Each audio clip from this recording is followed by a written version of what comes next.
Ya, ahí comenzamos la grabación. Entonces vuelvo a saludarlas a todas y todos. Espero que estén muy bien. Comenzamos entonces con la clase, esta que es la clase 20. Estamos en séptimo básico, la asignatura matemáticas. Bueno, para comenzar el objetivo de la clase de hoy, viene a ser un nuevo objetivo y es reducir expresiones algebraicas reuniendo términos semejantes para obtener expresiones de la forma ax más bi más z por c, donde a, b, c pertenecen, esa e significa que pertenece, que un número o que una letra es parte de, pertenece a, en este caso z. ¿Z qué es? Z es el conjunto de los números enteros, ¿ya? ¿Cuáles son los números enteros? Les recuerdo, números enteros son, denme un segundo que voy a agregar a alguien que se unió. Números enteros, recordarles que están conformados por todos los números naturales, que son los números positivos, es decir, el 1, el 2, el 3, el 4 y así hasta el infinito, ¿ya? Además, están, a Martín, además están los números negativos, ¿ya? Estoy recordando el conjunto de los naturales, que son los naturales, no el z, recordar que son los enteros. Primero, los enteros están conformados por qué cosas? Por los naturales, que son los números positivos, es decir, 1, 2, 3 y así hasta el infinito, más los números negativos, que sería menos 1, menos 2, menos 3 y así hasta el infinito negativo, y también el 0. Esos tres subconjuntos hacen a los enteros, que son los z, ¿ya? Entonces eso es simplemente un recordatorio, ¿ya? Para que se entienda lo que viene el objetivo. Bueno, ahora que ya revisamos el objetivo, ¿cuáles son las actividades? Primero recordar que la clase anterior se trabajó con las páginas 90 y 91. En esas páginas se revisó el contenido, se grabó, ¿no es cierto? Y después se ejercitó también en esa misma clase. Solamente esa página, ¿ya? Y que también correspondían a álgebra, pero sin embargo era una materia mucho más simple, que es la que vamos a recordar ahora. Bueno, para la clase de hoy, ¿cuáles son las páginas que ustedes tienen que hacer? Tanto para la clase de hoy, clase 20, como para la clase siguiente, clase 21, son las páginas desde la 94 hasta la 97, ¿ya? Entonces, primero, recordar, como estaba comentando, lo que habíamos visto en las clases anteriores, incluyendo lo de la página 90 y 91. Bueno, primero habíamos hablado del lenguaje algebraico, ¿no es cierto? Luego utilizamos en este lenguaje las expresiones algebraicas, que están compuestas a su vez de términos algebraicos, donde cada término tiene una parte numérica, el coeficiente numérico, y un factor literal, que serían las letras. Ya eso es solamente recordatorio.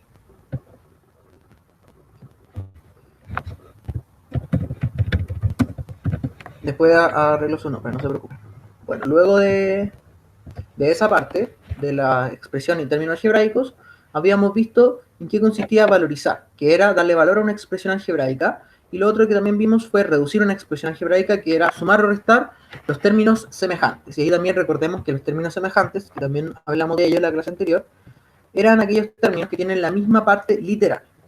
Luego podemos expresar algebraicamente distintas situaciones de otras áreas de la matemática, como la geometría, por ejemplo, para resolver algún problema mediante representaciones algebraicas. Que eso fue lo que vimos en particular la última clase, ¿no es cierto? Las representaciones algebraicas según distintos ejemplos, ¿no es cierto? Como por ejemplo habíamos visto geometría, ¿ya? Bueno, eso respecto a la clase anterior. Lo que vamos a ver hoy día, ¿ya? Es una nueva materia que tiene mucho que ver con el álgebra, ¿ya? Sin embargo, también se relaciona con otro tema importante, que son las propiedades de las operaciones. Hoy día de hoy vamos a hablar de las propiedades de la suma y de las propiedades de la multiplicación, ¿ya? Propiedades primero de la suma, de la adición. Bueno, en el conjunto de los naturales, n, recordad que los naturales, como ya había dicho, son los números que se pueden contar, 1, 2, 3 hasta el infinito. La adición, la suma, cumple con estas propiedades. Primero, la propiedad de clausura, que me dice que la suma siempre es un número natural, es decir, que siempre que yo, cuando estoy en los naturales, sumo un natural con otro natural, el resultado también va a ser otro natural. Recordar que el conjunto, antes de explicar la clausura, recordar que el conjunto de los naturales son un conjunto de números, es decir, piensen a los conjuntos como sacos donde yo meto dentro distintos tipos de números.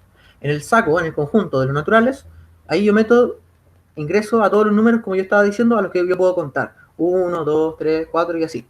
¿Ya? Después vamos a ver que hay otros conjuntos, hay otros sacos más grandes que incluyen a más números, ¿ya? Pero hasta el momento solamente estamos viendo la suma en los naturales, ¿ya? Entonces ahora sí, Entonces la clausura, como habíamos dicho, la suma siempre se va a mantener en los naturales. Por ejemplo, la suma de 45 con 108, ambos son naturales, es 153, ¿no es cierto? Y ese número, esa respuesta 153, también es un número natural. Eso es el principio o la propiedad de la clausura. Luego tenemos la conmutatividad, que se refiere al orden de los sumandos, que dice, no importa el orden de los sumandos, el resultado es siempre igual. Entonces ahí tenemos un ejemplo. Si yo sumo 5 más 5.898, es igual a que si yo sumo 5.898 más 3, y da el mismo resultado, que es 5.901. Pero, ojo, que no representan lo mismo, porque la primera suma, ¿qué significa? Que yo tengo 3 elementos, y a esos 3 yo le estoy sumando otros 5.898 elementos. En cambio, la segunda suma, lo que nos está diciendo es al revés. Tengo yo 5.898 elementos, y a eso le estoy agregando otros 3 más. Entonces, la conmutatividad finalmente nos dice que, sin importar el orden, el resultado va a ser siempre el mismo, ya en la suma. Luego la otra propiedad que tenemos es la asociatividad, que nos menciona lo siguiente. Dice, no importa el orden en que varios números se sumen, el resultado siempre será igual. Entonces, para entender esta propiedad de la asociatividad, lo mejor que podemos hacer es ver un ejemplo. Dice, no es lo mismo tener 3 más, paréntesis, 4 más 5, que 3 más 4, en paréntesis, y todo eso con el más 5. Pero el resultado será igual. ¿Por qué el resultado será igual? Porque tenemos los mismos números. Y recordar que la asociatividad me dice eso, que no importa el orden en el que todos esos números se encuentren, sin embargo, yo sé que el resultado va a ser igual. Entonces, en este caso, lo que hacemos con los paréntesis es cambiar la prioridad de las operaciones. Recordar que el paréntesis cambia la prioridad de las operaciones. En este caso, el paréntesis en el primer término, 3 más 4 más 5, en ese primer término, el paréntesis me indica que yo tengo que resolver eso. Primero tengo que sumar el 4 con el 5 y después le sumo el 3. En cambio, en la otra suma, yo estoy haciendo algo distinto, porque primero estoy resolviendo 3 más 4 y después le estoy sumando el 5. Pero, como se dan cuenta ahí abajo, se puede ver que los resultados dan igual. ¿Por qué? Porque primero en el primer lado tengo 3 más 4 más 5, resuelvo 4 más 5 y eso da 9, y 3 más 9 son 12. En el otro lado que tenemos, primero resolvemos 3 más 4 y eso da 7, luego el 7 con el 5 lo sumo y eso me da 12, exactamente lo mismo. Ahí podemos ver que se cumple la asociatividad. Luego tenemos también otra propiedad de la adición, que es la existencia del elemento neutro. Bueno, como dice ahí, en general el elemento neutro en un conjunto es el elemento que, al ser operado con cualquier otro, resulta en el mismo valor de ese otro. En álgebra, para describir esta propiedad, se usa la siguiente expresión. Entonces aquí les voy a leer esta expresión, que es la que se utiliza en álgebra, ¿ya? Para representar este elemento neutro, que al principio, a priori, no queda muy claro, sin embargo, ahora yo creo que lo van a entender un poco mejor. Entonces, vamos a primero nombrar al elemento neutro como E, ¿ya? Como la letra E, ¿ya? No sé cuál es el elemento, sin embargo, yo lo represento con una letra E. Bueno, entonces, si es que ese elemento existe, se va a cumplir, ¿qué cosa? Que si yo sumo a E con A, que A es cualquier número natural, el resultado de eso va a ser siempre A. Siempre va a ser ese mismo último número, A. Y A, recordad que es un número natural, cualquiera. Entonces, aquí le hago la siguiente pregunta para ustedes, es ¿cuál es el único número que conocemos que cumple con esta propiedad? Entonces ahora hay que pensar, ¿qué número cumpliría con esa propiedad de que, independiente de con el número que yo lo sumo, siempre me va a dar ese mismo número al que yo estoy sumando? S de E más A es igual a A. ¿Cuándo se va a cumplir siempre eso? ¿Con qué número se cumple? ¿Cuál es el número? ¿Cuál será ese elemento? Bueno, ese elemento es el 0. Es el elemento neutro de la suma. ¿Por qué es el 0? Porque si yo sumo 0 más 5, por ejemplo, ¿qué voy a tener? 5. ¿Se cumple la propiedad? Sí. ¿Y se cumple para cualquier natural? Sí, ¿no es cierto? Porque si yo, por ejemplo, considero 48.555 y yo a eso, al 0, lo sumo con eso, con el 4.500, bla, bla, bla, me va a dar ese mismo número, ¿no es cierto? Que es la propiedad que tiene que cumplir el elemento neutro. Por lo tanto, ahí nosotros establecemos que el neutro de la suma y de los naturales es el 0, ¿ya? Bueno, ahora tenemos otra propiedad, pero aquí vamos a ver vamos a ver que en realidad los números naturales, al menos los naturales, no cumplen con esta propiedad. Ojo acá, ojo con esto, ¿ya? Bueno, ¿cuál es la propiedad? Se llama existencia del elemento inverso, y la leeré. En general, el elemento inverso en un conjunto es el elemento que, al ser operado con otro, resulta en el elemento neutro, ¿ya? Entonces, esta es la gracia del elemento inverso, que si yo lo opero con otro elemento, me va a dar el neutro. Entonces, aquí lo que estamos buscando, en este caso sería algún número, para que cumpla la propiedad, algún número tal que si yo lo sumo con cualquier número natural, por ejemplo, al 1, ¿con qué número yo lo tengo que sumar para que el resultado sea 0? Esa es mi pregunta, ese sería mi elemento inverso en ese caso. ¿Ya? Entonces, en álgebra, para describir esta propiedad, se usa la siguiente expresión, lo mismo que hicimos en el caso anterior. Bueno, se define B como el inverso aditivo de A, tal que, entonces, primero vamos a definir a B como una letra, que esta letra me va a representar al inverso aditivo de otro número, A. Y si yo defino eso, ¿qué tiene que cumplir ese inverso aditivo? Tiene que cumplir lo siguiente, que A más B, es decir, si yo sumo a A con su inverso, que es B, me tiene que dar E, que E, recordar que es el elemento neutro de la suma. Esa es la propiedad que tiene que cumplir nuestro elemento inverso para ser elemento inverso.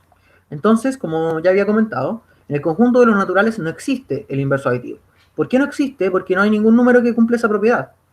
O sea, no hay ningún número que yo lo sume con, por ejemplo, con el ejemplo que ya había dicho, el 1. No hay ningún número, al menos natural, que yo le sume con el 1 tal que me dé 0. ¿No es cierto? No hay ninguno. Lo que sí yo tengo que hacer en ese caso, como lo natural no existe, hay los matemáticos que hacen, inventaron un nuevo conjunto, que serían los negativos, y ahí también surgen los enteros, que es el conjunto que yo estaba explicando al principio, ¿no es cierto? Los z, que están ahí en el objetivo, ¿no es cierto? Bueno, ¿por qué tiene que aparecer ese nuevo conjunto para que el inverso aditivo exista? Porque recordar que el inverso aditivo de un número al final es el negativo, es el opuesto. Entonces, por ejemplo, el inverso aditivo de 1 es menos 1. ¿Por qué? Porque si yo sumo al 1 con menos 1, eso me da 0. Pero el menos 1 no es un número natural. Recordad que los naturales son los con los que contamos. Pero el menos 1 no es un número natural. Entonces, por eso es que ahí yo digo que en los naturales no existe el inverso aditivo. Sin embargo, en los números enteros, que son este conjunto, el de ahí, el del objetivo, ahí sí existirían el inverso aditivo del número. ¿Ya? Pero no en los naturales. ¿Sí? Bueno. Entonces ahora pasemos a las propiedades de la multiplicación. Bueno, para esto primero vamos a definir un conjunto K, ya que no le vamos a poner nombre por el momento, pero K va a ser un conjunto mayor que los números naturales, ya más grande, y va a tener también fracciones y decimales, ¿ya?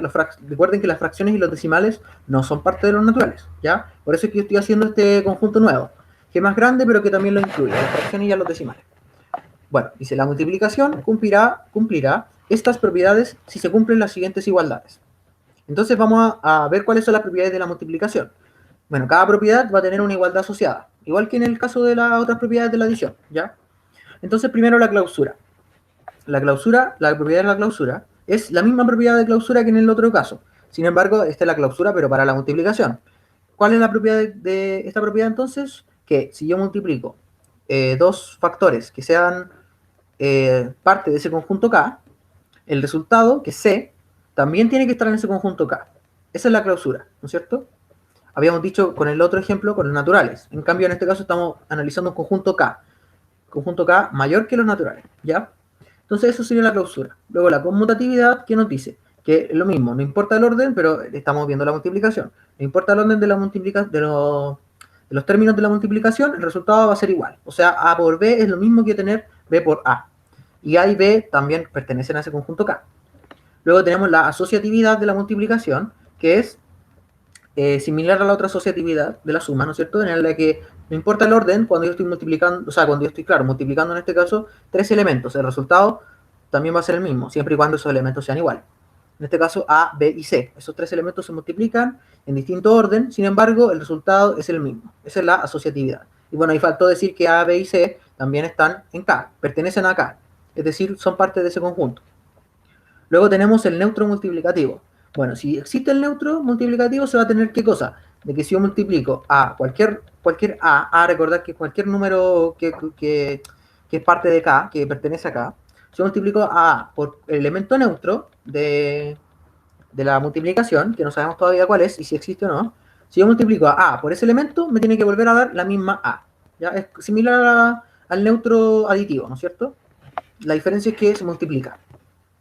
Luego el inverso multiplicativo, no el neutro, sino que ahora el inverso multiplicativo, es la misma propiedad también que el otro. Sin embargo, con multiplicación.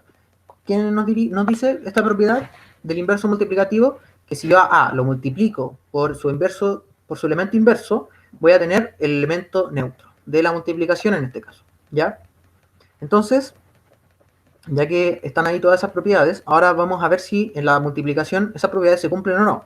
Para eso vamos a ver algunos ejemplos, ¿ya? Después ustedes van a ver si todas se cumplen o no. Sin embargo, aquí vamos a recordarles algunos, o sea, voy a estudiar algunos ejemplos con ustedes para que puedan entender cómo resolver lo que aparece en su libro, ¿ya? Porque, bueno, todo en términos de materia ya lo dije. Sin embargo, con estos ejemplos yo me imagino que va a quedar mucho más clarito estas propiedades.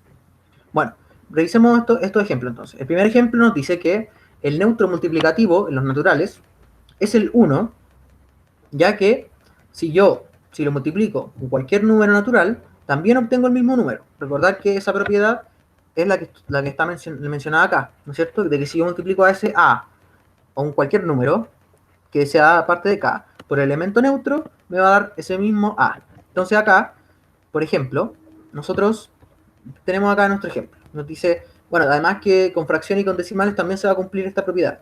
Por ejemplo, 45 sobre 21, 45 21avos, o 45 dividido en 21. Si yo lo multiplico por 1, me da lo mismo, 45 dividido en 21. Entonces ahí ya nosotros podemos notar que cuál es nuestro neutro multiplicativo, el neutro de la multiplicación, el 1. ¿Ya? Luego, en el ejemplo 2 tenemos el inverso multiplicativo. En este caso vamos a ver el inverso multiplicativo de 45 21avos. ¿Cuál va a ser el inverso? Va a ser 21 45avos. ¿Por qué? Ya que cuando yo lo multiplico, el resultado es 1, que es el inverso multiplicativo. Entonces recordar que el inverso multiplicativo de un número es aquel que cuando yo lo multiplique el número original con su inverso, en este caso, cuando yo multiplico 45 dividido en 21 por 21 dividido en 45, nos tiene que dar el neutro multiplicativo. Acá lo puse mal, el neutro multiplicativo, que es 1, ¿no es cierto? Por lo tanto está correcto. Está correcto el inverso multiplicativo. El inverso multiplicativo de 45 sobre 21 es exactamente 21 sobre 45, ¿no es cierto? Aquí esto lo tengo que cambiar, es neutro. Ahí sí, lo cambié y está bonito. Ahí, era neutro. Ya, ahí sí. Entonces, cuando yo multiplique estos dos números, me va a dar como resultado final 1, que es el neutro multiplicativo. Entonces, si se cumple la propiedad, entonces, con esta parte, con este ejemplo 2, yo lo puse a propósito, porque en general pasa esto, que el inverso multiplicativo de una fracción es la misma fracción, pero invertida, ¿no es cierto? Si se dan cuenta acá, el denominador, que es 21, pasa a ser numerador, y viceversa, el 45, que es numerador en la primera fracción, pasa a ser denominador. Entonces, en general, el inverso multiplicativo de una fracción es su fracción inversa, su fracción invertida, para que lo tengan presente, ¿ya? Y cuando son números naturales, es decir, cuando no tienen fracción, yo lo puedo transformar a fracción. Por ejemplo, aquí vamos a colocar un ejemplo, así rápidamente. Por ejemplo, si el inverso multiplicativo de 3, por ejemplo, va a ser, ¿cuánto? Un tercio. ¿Por qué va a ser un tercio? Porque recordar que yo el 3 también lo puedo escribir como 3 dividido en 1, como una fracción, ¿no es cierto? Y cuando yo lo doy vuelta, el 1 me queda arriba en el numerador y el 3 en el denominador. Por lo tanto, me queda un tercio. Simplemente es un ejemplo para que quede más claro todo esto, del inverso multiplicativo, ¿ya? Bueno, lo vamos a dejar igual acá. No creo que haya problema con el ejemplo aquí. Lo vamos a colocar como 2,5, como un ejemplo extra. ¿Ya? Y ahora pasemos al último ejemplo y terminamos la clase, ¿ya? Entonces, terminamos la parte de la grabación. Después pasamos a la duda. Bueno, entonces ahora pasemos al ejemplo 3, ya que este es el último ejemplo para entender un poco más estas propiedades. Bueno, el ejemplo dice: cada día Damián toma 2 tipos de pastillas ubicadas en distintas cajas. Ahí podemos ver las 2 cajas. En una vienen 5 tiras. Ahí está la imagen de arriba, la imagen superior. Ahí vienen vienen las tiras, perdón. Ahí viene la caja, ¿no es cierto? Y las tiras. Estas son 5 tiras, pero cada una tiene 10 medicamentos, como pueden ver, ¿no es cierto? Luego, en la otra caja, en cambio, vienen 10 tiras con 5 medicamentos cada una, como esta imagen que está abajo, ¿no es cierto? Los medicamentos azul con rojo. Entonces, la pregunta es, ¿en cuál caja hay más medicamentos? Entonces hay que pensar en las dos situaciones primero. Vamos a ver la primera situación. Nos dice, son 5 tiras con 10 medicamentos cada una. Entonces hay que preguntarse, para responder la pregunta, hay que preguntarse cuántos medicamentos vendrían en total en esa primera caja. Entonces, si lo pensamos, tenemos que multiplicar, ¿no es cierto?, la cantidad de tiras por la cantidad de medicamentos que hay en cada tira. Entonces, son 10 medicamentos por tira y son 5. Entonces son 10 por 5, 50 medicamentos en total en la primera caja. Ahora vamos a ver la segunda caja. En la otra dice que vienen 10 tiras, pero cada tira tienen 5 medicamentos cada una. Por lo tanto, ¿qué voy a tener que hacer? Los 5 medicamentos que vienen en cada tira los tengo que multiplicar por la cantidad de tiras, que son 10. Es decir, 5 por 10, 50. Entonces, tenemos también 50 medicamentos en total en la segunda caja. Entonces, ahora sí podemos responder la pregunta. ¿En cuál caja hay más medicamentos? La respuesta es que en ninguna. Tienen la misma cantidad de medicamentos distribuidos, pero de manera diferente. Y la pregunta final que queda es, ¿gracias a qué propiedad pude saber esto? Y la respuesta es, volvamos a mirar las propiedades de la multiplicación. ¿Cuál es la propiedad que me permite yo saber que, independiente de el orden de la multiplicación, yo sé que el resultado va a ser el mismo? ¿Cuál es la propiedad? La conmutatividad, ¿no es cierto? Por lo tanto, en este ejemplo final, el ejemplo 3, es un ejemplo de la conmutatividad aplicada en un caso práctico. ¿Ya? Así que ahí estaríamos con la clase. Espero que les haya gustado, que estén muy bien, todas y todos, y nos vemos la siguiente. Entonces ahora dejamos de grabar y pasamos a la parte de las dudas, si es que hay dudas. Así que dejamos de grabar, agrego a Agustín que se unió en la clase y revisamos las dudas que puedan tener. Ya, así que voy a agregar a Agustín igual, antes de que se me olvide.